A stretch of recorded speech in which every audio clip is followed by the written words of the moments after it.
Gloria al Señor. Y nosotros estamos estudiando una serie de salmos que está muy relacionado a lo que es la obediencia de unos hijos de un hombre que se levantó contra la autoridad de Moisés y de Aarón, los hijos de Coré.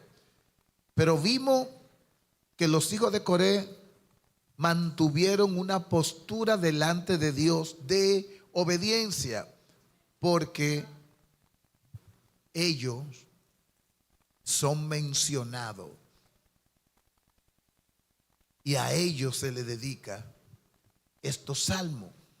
Ellos escribieron salmos, ellos eran levitas, ellos ministraban en el altar, tenían una función. Su padre fue quien desobedeció, pero ellos en su corazón tenían una actitud de obediencia al Señor. Amén. Y Benita decía algo y mencionaba la escritura, creo que no sé si en Isaías, donde decía que los hijos, los padres comerán la uva, pero los hijos no le va a dar la dentera. Sino lo que tú hiciste mal, el pecado de tus padres no tienen que arrastrarte a ti. Entonces, el pecado de rebelión en contra de Moisés no arrastró a los hijos de Coré, porque los hijos de Coré mantuvieron en su corazón y respetaron el servicio que ellos hacían en el altar. Por eso en Crónicas se menciona, David lo menciona, que ellos eran esa generación que levantaba la adoración en el templo. Y este Salmo 85 tiene como título súplica por la misericordia de Dios sobre Israel. Sobre Israel.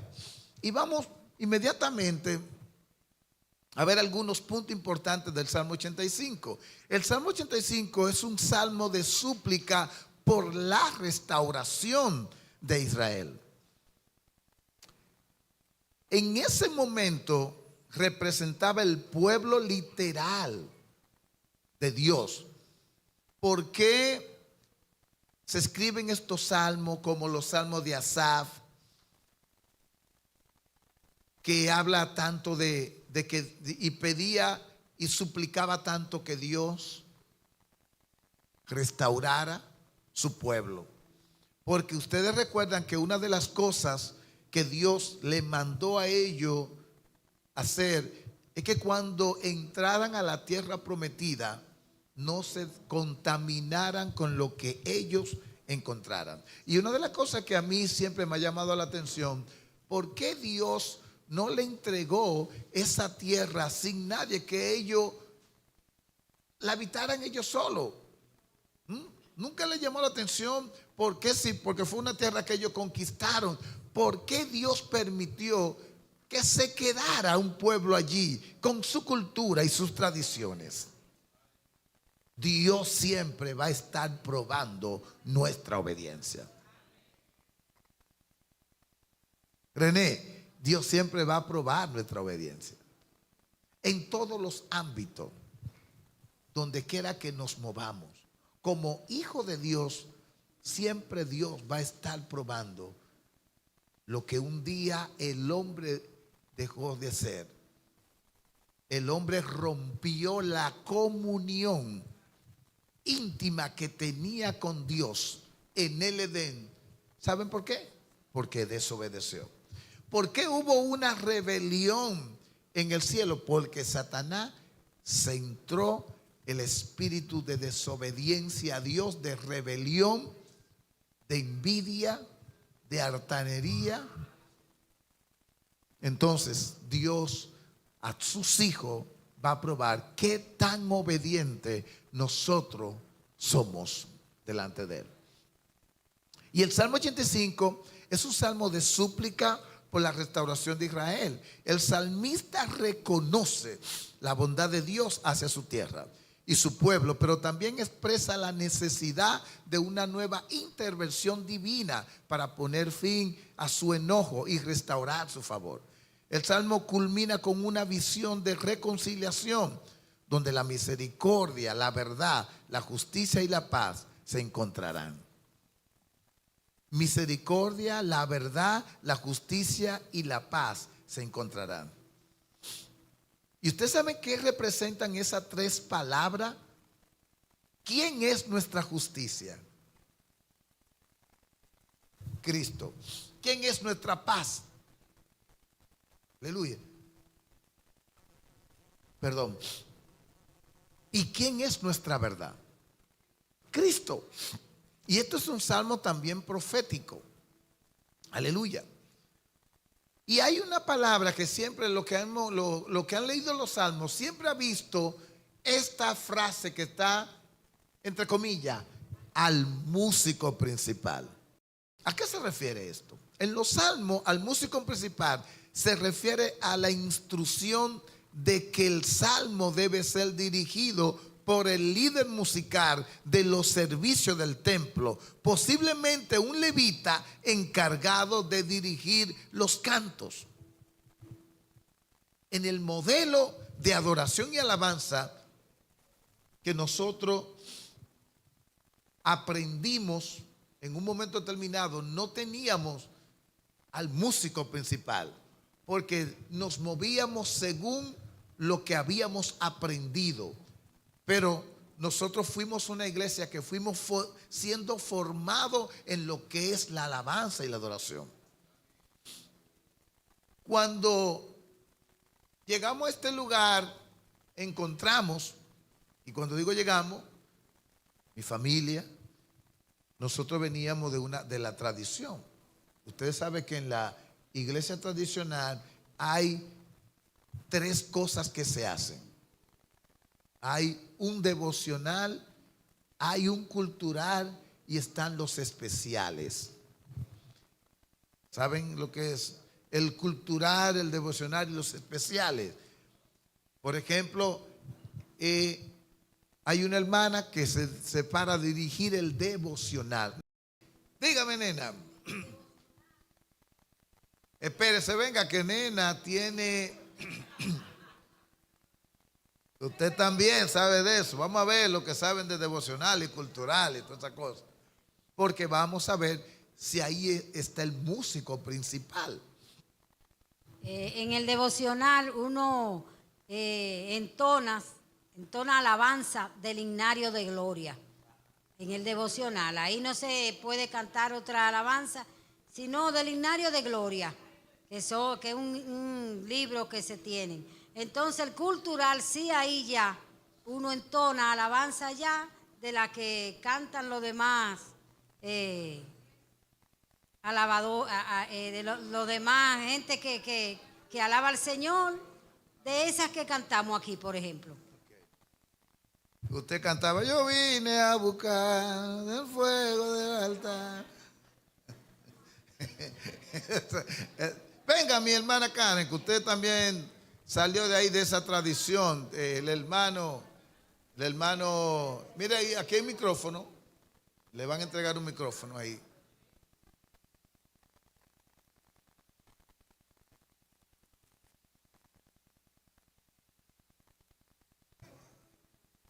Dele audio, ok, ahora sí. Ok, voy a hablar de mi experiencia porque vengo de la iglesia tradicional, cuando iba con mi padre a la iglesia. Ajá. Y el devocional no solamente se cantan los libros del himnario, se dirigen varias canciones, pero entre las canciones hay una lectura bíblica que se establece. Se lee y eso va correlacionado con las canciones que se van a cantar en ese momento. Correcto. Y se dirige todo lo que va a ser la adoración en ese momento, el encargado del devocional como tal.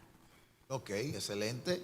Luego viene una parte que le llaman cultural, donde se dan oportunidades. Cuando nuestros pastores comenzaron a ver que realmente ese no era el modelo bíblico, no era el modelo, bueno, pues entonces cambiamos. Y aquí lo que hacíamos era que nos reuníamos y nadie se paraba a dirigir un tiempo de adoración, sino que cualquier persona podía arrancar o comenzar con un corito y todo el mundo le seguía. Amén. Para la gloria de Dios. Por ejemplo, Junior era un experto cantando en esos momentos. Y Junior cantaba: en el hogar, en el hogar, en el hogar, tú necesitas a Jesús.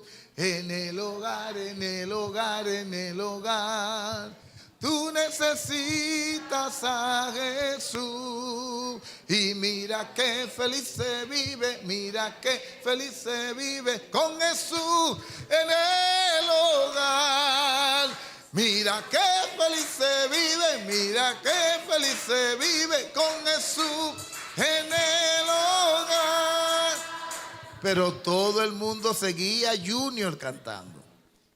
Y se paraba y todo el mundo se quedaba callado, esperando que cualquier otra persona arrancara con un corito. Por allá salía Emilio cantando: oh, qué alegría, Jesús está aquí.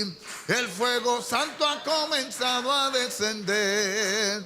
Oh, qué alegría, Jesús está aquí. Y se cantaban. ¿Cómo es, mi hermana? Sí, todo eso corito.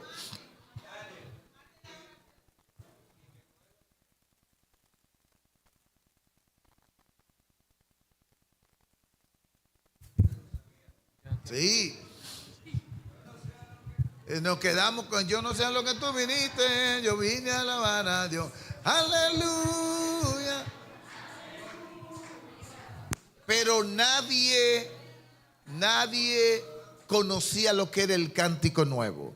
Nadie conocía lo que era la adoración profética. Desconocíamos hasta que vino alguien y con una revelación de lo que era la alabanza y la adoración en la iglesia. Y cuando estudiamos a Nehemías, cuando estudiamos, por ejemplo, el libro de Crónicas, cada vez que el pueblo de Dios tenía una victoria, había un pueblo, una tribu que era encargada de llevar el tiempo de alabanza y adoración. Cuando David instituyó la alabanza y la adoración, instituyó un coro donde no cesaba la alabanza y la adoración. 24/7. Cambio. Venía un grupo, pero no cesaba la adoración. Entonces nosotros estamos, cuando ustedes escuchan de que el worship, eso no es una moda de ahora, porque se esté cantando. Eso, nosotros estamos adorando al Señor a nivel de worship desde los 80 en esta congregación. Cuando se formó el ministerio del grupo Adoremos, esta iglesia se buscaban adoradores de diferentes iglesias. Y esta iglesia, nosotros éramos, ¿verdad, Benita? Éramos más. Porque éramos en la iglesia que teníamos en ese momento, que habíamos entrado en el mover de la alabanza y la adoración, donde alguien dirigía, alguien tocaba. No teníamos tantos músicos.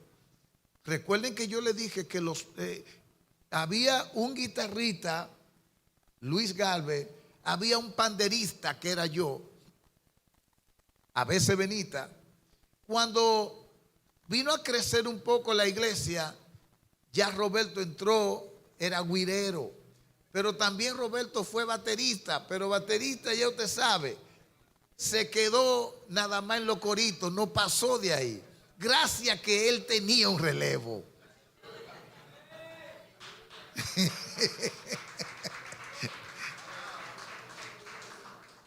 Y Roberto fue el primero que enseñó a Natanael a tocar batería.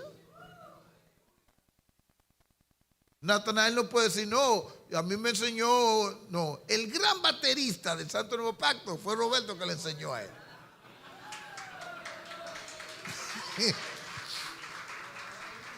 Que ahora el discípulo ha superado con crece al maestro. Eso es otra cosa. Eso es otra cosa. Es como Junior que dice que él dijo que me enseñó a jugar baloncesto. Es verdad, me llevó los primeros días a la cancha. Es verdad, Junior. Pero ya no podemos. Es ya un viejo retirado. En los salmos, al músico principal se refiere a la instrucción.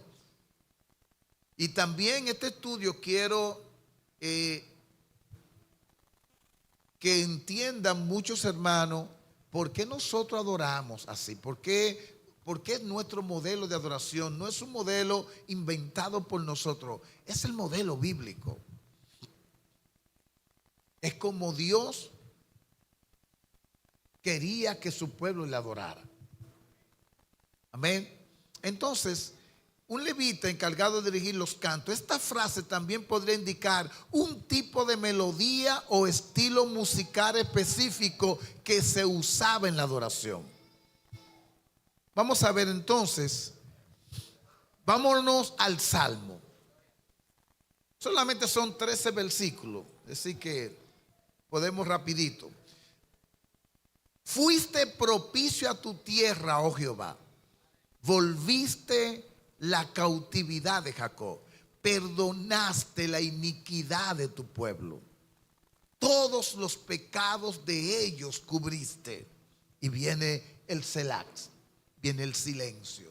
En medio de tu adoración siempre tiene que existir el silencio. ¿Qué Dios me quiere decir ahora? Cuando tú estés en tus momentos, en tu momento de intimidad con Dios, cuando solamente están tú y Dios en tu adoración, adorando, hay momentos en que tú tienes que callar y pedirle, Espíritu Santo, habla mi vida. ¿Qué tú me quieres decir en esta madrugada, en esta mañana? Amén. Luego retoma las palabras el salmista y dice, reprimiste todo tu enojo, te apartaste del ardor de tu ira. Y viene una palabra con el verbo restaurar y es un mandato y es un anhelo. Restáuranos, oh Dios, de nuestra salvación. Si hay algo que cada día más nosotros debemos pedirle a Dios, es que restaure nuestra vida, pero que restaure nuestra nación, que restaure nuestro barrio, que restaure nuestra familia, que restaure nuestro matrimonio. El experto en restaurar las cosas que se han roto, las relaciones que se han desvanecido, es Cristo. Por eso, quien nos puede restaurar siempre es Dios. Usted no puede pedirle a un pastor, pastor, ¿usted puede restaurar mi familia? Nadie tiene la capacidad, solamente Dios es quien restaura.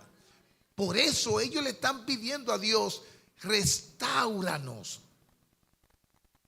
Y ahí no es que ellos como ejército van a luchar en contra del pueblo enemigo, con los amonitas o con los filisteos. No, se trata de una restauración de la vida espiritual. Restáuranos. En los versículos pasados, en el versículo 2, hay una súplica. Por eso este salmo se titula Súplica por la misericordia de Dios.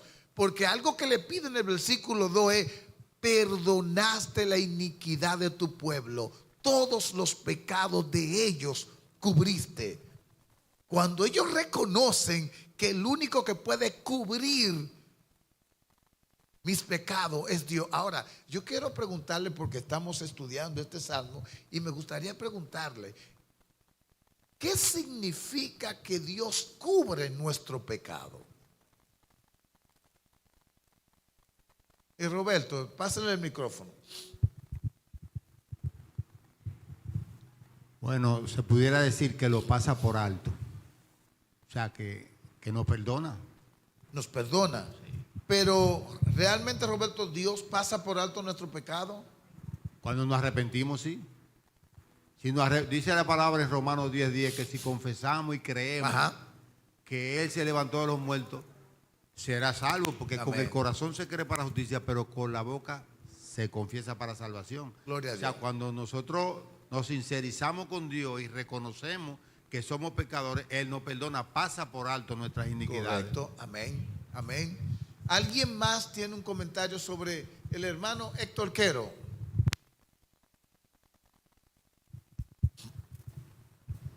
Saludos, iglesia, Dios le bendiga. Amén. Bueno, cuando hablamos de que Dios cubre nuestros pecados, una de las mejor, vamos a decir, tipología para ver lo que es la cobertura del pecado Ajá.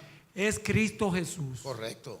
Lamentablemente, el hombre no puede pararse delante de Dios sin tener pecado. La única manera de que nuestro pecado sea cubierto es en Cristo Jesús.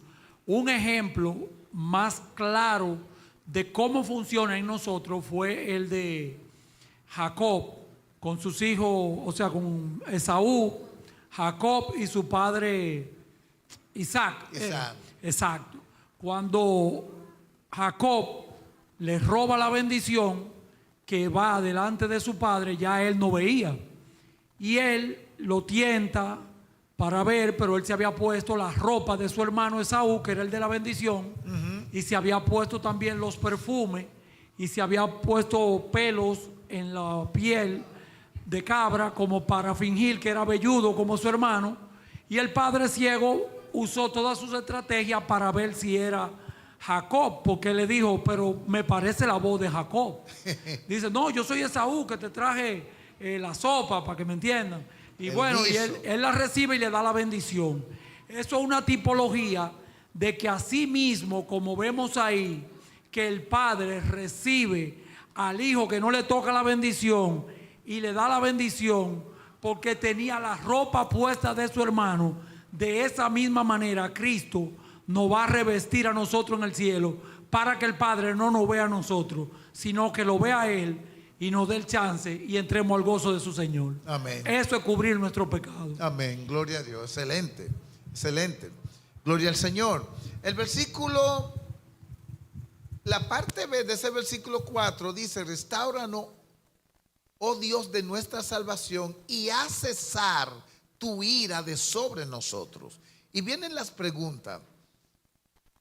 La pregunta que el salmista hace, ¿estarás enojado contra nosotros siempre?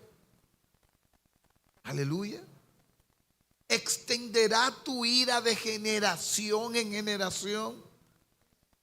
¿No volverás a darnos vida para que tu pueblo se regocije en ti? Entonces en el versículo 7, él le dice, muéstranos, oh Jehová, tu misericordia y danos tu salvación. Gloria al Señor. ¿Cómo ustedes piensan que esto es una súplica de desesperación o es una súplica de arrepentimiento, creyendo que Dios hará lo que el salmista le está pidiendo?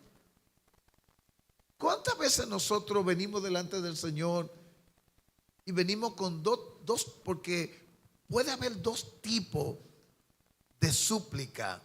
La que yo voy quejándome delante de Dios, pero hay una que es con un corazón sincero, que Dios va a examinar, porque cuando a mí me llama mucho la atención cuando la palabra de Dios dice que muchas veces no recibimos porque no sabemos pedir. ¿Cuál es la mejor manera de cómo yo puedo acercarme a Dios? Reconociendo que yo sí he fallado, que yo sí no soy perfecto, que yo sí tengo tantas cosas que Dios tiene que cambiar en mi vida, pero que yo vengo delante de Él con un corazón arrepentido. Amén. Roberto. Vamos, Roberto, perdón, para que todos sean edificados. Decía que es la condición del corazón, un corazón contrito y humillado. Amén. No una quejabanza, sino cuando venimos reconociendo, contrito y humillado. Esa es la oración que el Señor no desprecia. Correcto. Amén. Usted va a decir, por favor. Yo quiero poner, por ejemplo, la historia de David. Ajá. David pecó, su pecado, él sufrió la consecuencia que fue perder a ese hijo, pero aún así el Señor tuvo misericordia de él con otro hijo. Correcto. Amén. Amén. Dice el versículo 7, lo repito de nuevo. Muéstranos, oh Jehová, tu misericordia y danos tu salvación. Escucharé lo que hablará Jehová Dios, porque hablará paz a su pueblo y a su santo. Este salmo refleja que el salmista tiene la esperanza y tiene la convicción de que Dios va a restaurar y va a volver a tener misericordia de su pueblo. ¿Y sabe por qué el salmista ora y pide de esta forma? Porque ellos conocían su historia. Los levitas conocían la historia del pueblo de Israel. ¿Sabe cuántas veces cuando tú lees en el libro de Josué, cuántas veces el pueblo le falló a Dios?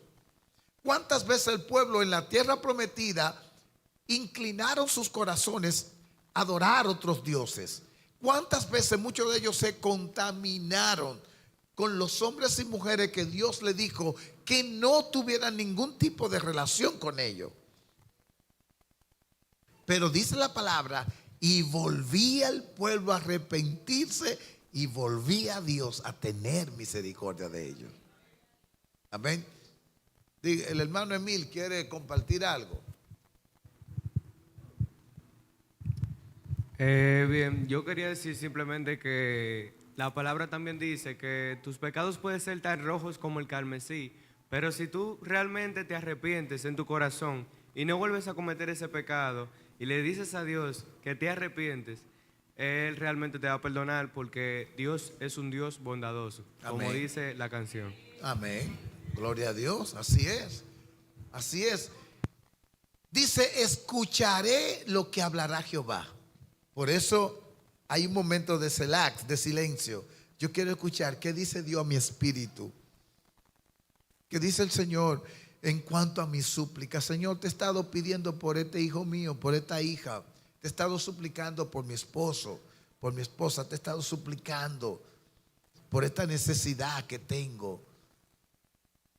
Yo apelo a tu misericordia. Una vez más me acerco a tu trono, al trono de la gracia, porque yo sé que tú me prometiste que al acercarme al trono de la gracia, yo encontraré el oportuno socorro que mi alma necesita. Amén. Entonces, nuestra oración es una conversación con Dios. Nuestra oración no es un ritual ni una vana palabrería de repeticiones. No, es una conversación donde tú como hijo, como hija, te acercas a Dios con el corazón arrepentido y luego, Dios, Señor, yo soy tu hija, yo soy tu hijo. Tú sabes que yo tengo esa necesidad. Yo tengo que venir a donde ti porque tú eres mi socorro, porque tú eres mi pronto auxilio en medio de esta tribulación. Y tú le hablas al Padre con el lenguaje de su palabra. Porque debemos aprender a hablar con el Padre. Escuchaba el mensaje que Junior compartió el domingo y hablaba de esto. Tenemos un Padre donde podemos acercarnos, donde Él está dispuesto. Es verdad, porque Dios mismo lo pasaba por todas esas pruebas a su pueblo para que su pueblo aprendiera a amarle a Él y a depender de Él. Y a convencerse de que Dios era su único refugio. Por eso el salmista vuelve a suplicarle a Dios, y una súplica a favor de que la misericordia, Dios vuelva a tener misericordia de su pueblo. Dice el versículo 9. No, tengo que leer la parte B del versículo 8. Porque hablará paz a su pueblo y a su santo, para que no se vuelvan a la locura. Para que no se vuelvan a la locura. ¿Qué tipo de locura? Volver otra vez a adorar a otros dioses, apartarse de Dios. Gloria a Dios. Es como cuando usted escucha que alguien se ha apartado del Señor, usted dice, no, pues se está volviendo loco. Y usted lo dice como literal, pero usted sabe a qué tipo de locura usted se está refiriendo. Dejar al Señor, apartarnos de Dios, es una locura definitivamente. Gloria a Dios. Versículo 10. La misericordia, refiriéndose a Cristo. El 9, perdón, ciertamente cercana está su salvación a los que le temen, para que habite la gloria en nuestra tierra. Y el salmista está hablando del pueblo de Israel, pero esta es una profecía de Jesucristo para nosotros los gentiles. Amén. Ciertamente cercana está la salvación. ¿Para quiénes? Para los que le temen, para que habite la gloria en nuestra tierra.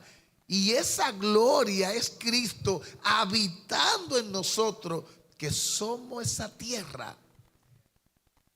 Porque, hermano, no solamente al planeta Tierra. Tierra se refiere al hombre. Chido, usted es un pedacito de tierra pero que habita la gloria de Dios. Alabamos al Señor. Cuando aceptamos al Señor en nuestras vidas, esa gloria habita en nosotros, siendo nosotros tierra. Alabamos al Señor. Entonces, dice el versículo 10, la misericordia y la verdad se encontraron, la justicia y la paz se besaron. La verdad brotará de la tierra y la justicia mirará desde los cielos. Ay, pero ¿qué ustedes están viendo ahí? Correcto. Usted está viendo a Dios, a Jesús. ¿Quién es la justicia? Dios.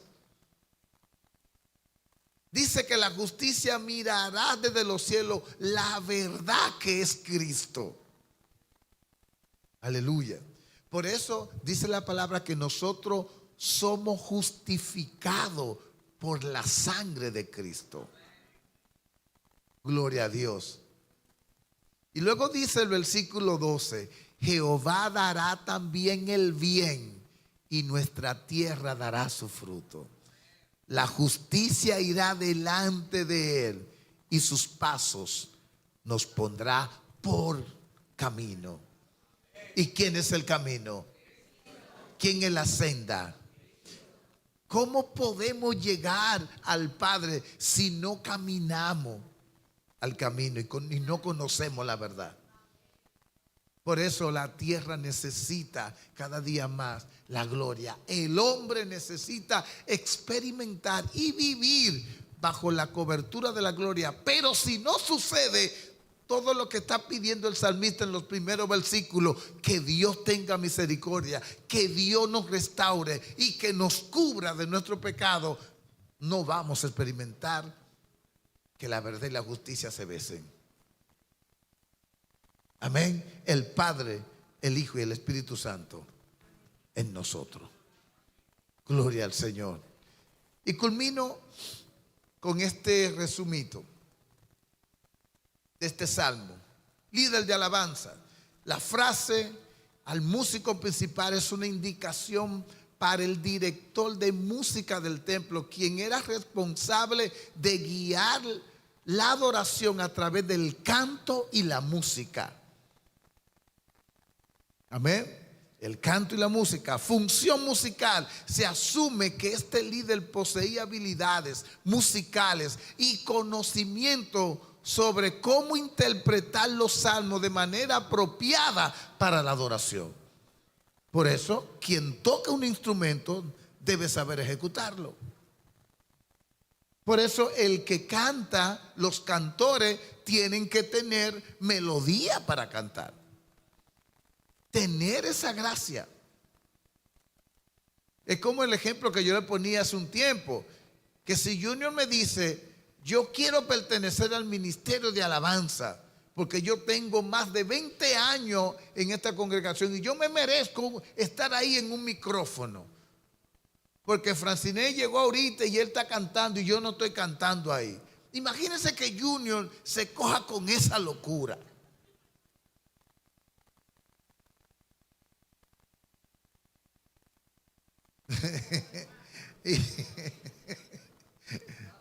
Señores, tomo de ejemplo a Junior porque yo sé que Daniel canta, pero en su casa. Hay muchos cantores aquí que están tapados, pero ese es un ministerio que lo vamos a hacer solo ellos, entre Chido, Junior, Eddie, sí. Pero imagínense, mis hermanos, estoy poniendo este ejemplo y hacemos esta chanza, pero ellos saben que no pueden hacer eso. ¿Por qué? Porque no es su ministerio, no es el don. Entonces, si a Dios le vamos a dar lo mejor en la adoración y la alabanza, tienen que ser personas capacitadas. Y cuando usted lee en el libro de Crónicas, en el libro de Nehemías, en el libro de Esdras, cuando lee cómo se formaban los ministerios de adoración, quiénes eran los escogidos para ministrar en el altar, eran los hombres y mujeres con una gracia y un llamado de parte de Dios. Amén. Entonces, yo no puedo decir, ahora yo quiero ser apóstol, porque yo tengo muchos años de pastor. No, yo no quiero ser apóstol. Yo quiero mantenerme en mi ministerio. Yo soy pastor. Eso fue lo que el Señor me dijo. Y muchos me han dicho de que apóstol Daniel. Yo digo, no, pero este va a rotar. Yo hasta me río. Apóstol, no. Señores, eso es un llamado muy comprometedor. Un apóstol real, no de la corriente que se quiere mover en este tiempo. Un apóstol llamado por Dios, un apóstol que hace cobertura a las iglesias y que está ahí y que levanta. Gloria a Dios. Entonces, nosotros debemos entender que Dios a cada uno de nosotros nos ha llamado para tener una función en el cuerpo de Cristo. Y si somos comparados con los miembros de un cuerpo, es porque cada órgano, cada miembro tiene una función diferente, la hace bien, pero con un solo objetivo: que todo el cuerpo esté bien y ejecute cada función. Amén. Por eso la iglesia es un organismo vivo, porque es el cuerpo de Cristo. Gloria a Dios. El hermano Luis y luego su Heidi. Terminamos con ustedes dos en participación, porque ya son las 9:15. Quiero cerrar.